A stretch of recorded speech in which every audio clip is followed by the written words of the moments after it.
안녕하세요, 연목구리입니다.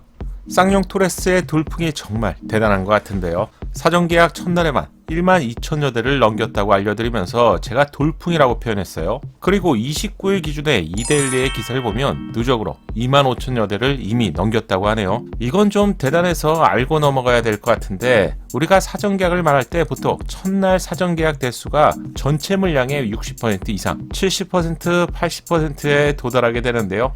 그래서 첫날에 모든 것이 끝난다고 봐야죠. 토레스는 첫날에 12,000대, 지금은 25,000대라고 하면 시간이 지날수록 그 인기가 계속 상승한다는 것이죠. 사전계약 기간이 7월 4일까지죠. 아직도 좀 남아있는데 이러다가 3만 대를 채우는 것이 아닌지 모르겠네요. 사실 25,000여 대라면 쌍용차 1년 판매량의 거의 절반에 가까운데요. 그래서 돌풍이라는 표현보다는 최근에는 제가 광풍이라고 표현하고 있네요. 그리고 반가운 소식도 들리는데 최종 인수자로 KG그룹 컨소시엄이 선정되었습니다.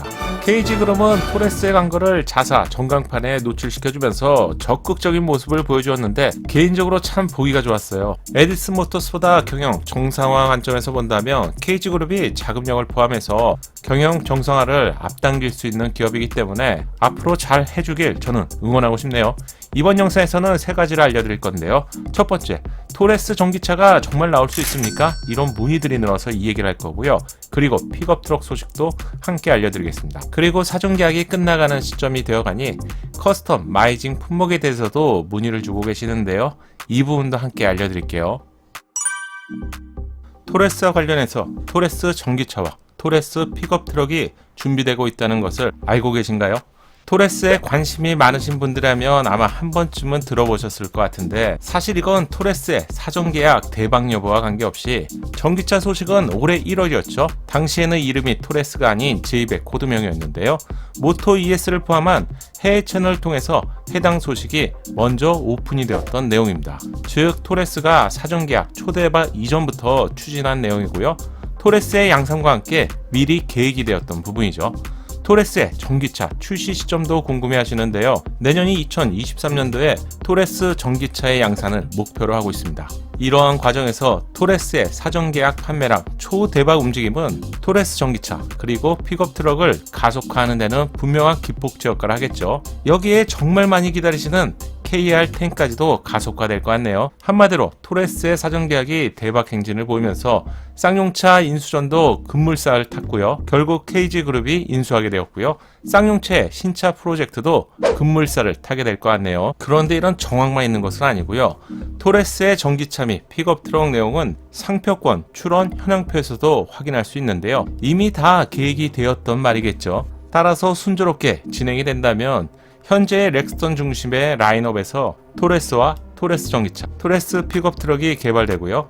준중형 SUV, KR10까지 진행이 된다면 쌍용차의 신동력을 담당할 주력 라인업이 본격적으로 꿈틀거리기 시작할 것 같네요. 아마 올해부터겠죠. 그렇다면 토레스 전기차의 핵심 부품은 배터리가 될 것 같은데, 쌍용은 전기차 이모션을 출시하면서 배터리 공급이 끊겨서 생산을 중단하는 곤혹을 지금도 겪고 있죠.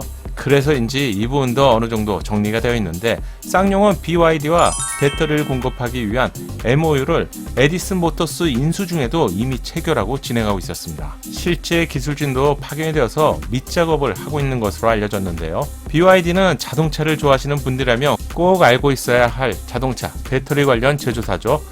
워렌 버핏도 투자한 회사로 향후 전기차 시장에서 핵심 역할이 예상되는 중국 배터리 제조사입니다.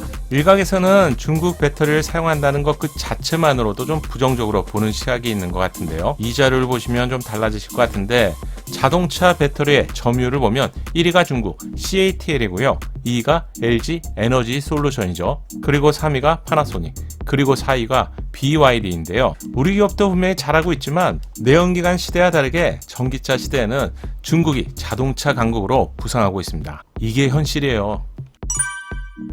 단지 중국이라서 가격이 저렴하기 때문에 이런 거 아니냐, 이렇게 생각할 수도 있겠죠. 하지만 기술적으로도 분명히 우위인 부분이 있고요. 가격적으로도 매력이 있기 때문에 최근 니로 EV의 경우 중국 CATL의 배터리를 공식으로 탑재하게 되었죠. 이제는 중국이라는 색안경을 끼고 보실 필요까지는 없을 것 같네요. 중국은 이미 글로벌에서 전기차를 테슬라만큼이나 많이 판매하고 있는 나라죠. 글로벌에서 가장 큰 자동차 시장은 중국이고요. 중국의 전기차를 판매하기 위해서는 전기차 보조금을 받기 위해서 중국에서 제조된 배터리를 탑재해야 되기 때문에 결국 중국이 전기차 1위의 제조사가 되는 건 사실 시간 문제라고 할 수 있습니다. 따라서 안정적으로 배터리를 공급할 수 있는 BYD와 협업, 그리고 그 무엇보다 중요한 안정적인 자금 흐름의 역할을 하는 KG그룹에 인수된 부분, 토레스의 사전계약, 초대박건이 이 세 가지가 3일체가 된 것인데 현재의 상황으로 본다면 토레스 전기차 출시는 당연히 가속화되겠죠.